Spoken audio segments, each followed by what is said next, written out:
আজকের তারিখটা 2 মার্চ।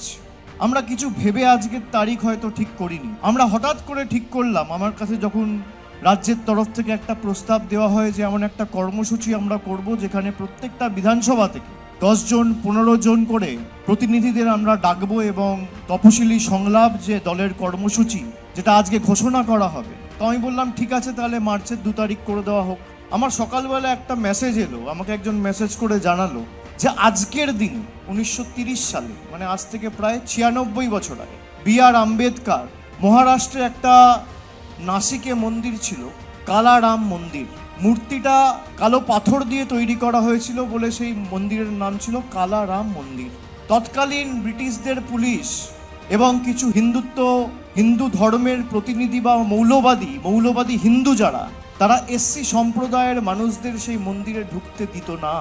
আজকের দিনে প্রায় 15-20 হাজার মানুষ নিয়ে পায়ে হেঁটে বি.আর. আম্বেদকর সেই মন্দিরের বাইরে অবস্থান বিক্ষোভ করেছিল। আজ সেই 2 মার্চ আমরা আজকে এই যে কর্মসূচি ঘোষণা করছি। আজকে 2 তারিখ, 3-4 তারিখ দোল হোলি রয়েছে। এই উৎসবের পর্ব মিটে যাওয়ার পর থেকে 5 তারিখ আপনারা এলাকায় ফিরবেন। আপনাদের জন্য বিশেষ কিছু বাহন গাড়ির ব্যবস্থা করেছে দল।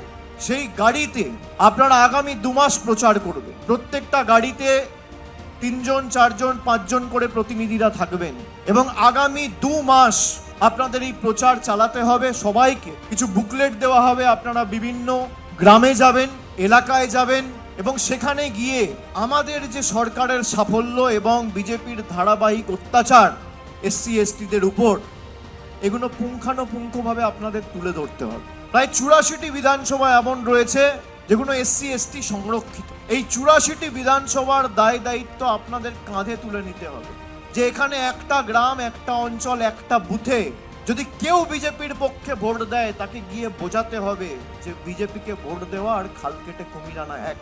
যে তপশিলি ভাইয়েরা মায়েরা এক বুক আশা আকাঙ্ক্ষা নিয়ে ভোট দিয়েছিল, তারা দেখুক এই বিজেপি তাদের কিভাবে অপমানিত করেছে।